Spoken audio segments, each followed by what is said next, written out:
આકાશવાણી ભુજ સમાચાર આરતી ભટ્ટ વાંચે છે। પ્રધાનમંત્રી નરેન્દ્ર મોદી આજે વિડીયો કોન્ફરન્સિંગ દ્વારા 10 રાજ્યો અને 2 કેન્દ્રશાસિત પ્રદેશોમાં 50,000થી વધુ ગામડાઓમાં સ્વામિત્વ યોજના હેઠળ 65 લાખથી વધુ પ્રોપર્ટી કાર્ડનું વિતરણ કરશે। આ યોજનાનો હેતુ ડ્રોન ટેકનોલોજી સર્વેક્ષણ દ્વારા ઘરોના અધિકારનો રેકોર્ડ પૂરો પાડીને ગ્રામીણ ભારતના આર્થિક વિકાસને પ્રોત્સાહન આપવાનો છે। આ યોજના જમીન વેચાણમાં પણ સુવિધા પૂરી પાડે છે। આ યોજના ગ્રામીણ વિસ્તારોમાં સંપત્તિ અંગેના વિવાદ ઘટાડે છે। બેંક લોન દ્વારા સંસ્થાકીય ધિરાણ સરળ બનાવે છે અને મિલકતોનું મૂલ્યાંકન અને મિલકત વેરા વસૂલાત પ્રક્રિયા વધુ સારી રીતે કરે છે। અત્યાર સુધી 3,17,000 ગામડામાં ડ્રોન સર્વે પૂર્ણ કરવામાં આવ્યો છે અને લક્ષ્યાંકિત વિસ્તારોમાંથી 92% આવરી લેવામાં આવ્યા છે। આ સંદર્ભે જિલ્લાના 3 તાલુકાના 12 ગામના પ્રોપર્ટી કાર્ડ બની જતા આજે બપોરે ભુજમાં સ્મૃતિવન ઓડિટોરિયમમાં પ્રધાનમંત્રી નરેન્દ્ર મોદીના હસ્તે વિતરણનો કાર્યક્રમ યોજાશે। આ કાર્યક્રમમાં કલેક્ટર, સાંસદ, ધારાસભ્યો વગેરે હાજર રહેશે। રાજ્ય સરકારે પ્રયાગરાજ ખાતે ચાલી રહેલા મહાકુંભમાં ગુજરાતના શ્રદ્ધાળુઓને તમામ સેવા સુવિધા પૂરી પાડવા માટે ગુજરાત પેવેલિયન બનાવ્યું છે। 26 ફેબ્રુઆરી સુધી મહાકુંભમાં આવનારા રાજ્યના શ્રદ્ધાળુઓને માર્ગદર્શન તથા મહાકુંભને લગતી તમામ માહિતી સરળતાથી મળી રહે તે હેતુસર ગુજરાત પ્રવાસન નિગમ દ્વારા 24 કલાક કાર્યરત હેલ્પ ડેસ્કની સેવા ઉપલબ્ધ કરવામાં આવી છે, જેનો ટોલ ફ્રી નંબર 1-800-180-5600 છે। ઉપરાંત રાજ્યની ગ્રામીણ મહિલાઓ સ્વાવલંબી અને આત્મનિર્ભર બને તે હેતુથી અહીં 10 સ્ટોલ રાખવામાં આવ્યા છે, તેમજ રાજ્યના વૈવિધ્યસભર હસ્તકલાના 15 જેટલા સ્ટોલ પણ બનાવવામાં આવ્યા છે।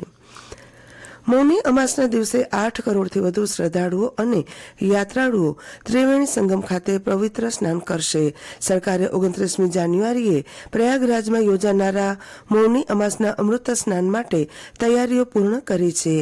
મુખ્ય સચિવ મનોજ કુમાર સિંહ અને ડીજીપી પ્રશાંત કુમારે ગઈકાલે મહાકુંભ વિસ્તારની મુલાકાત લીધી હતી અને integrated command and control centre ખાતે ઉચ્ચ સ્તરીય સમીક્ષા બેઠકની અધ્યક્ષતા કરી હતી।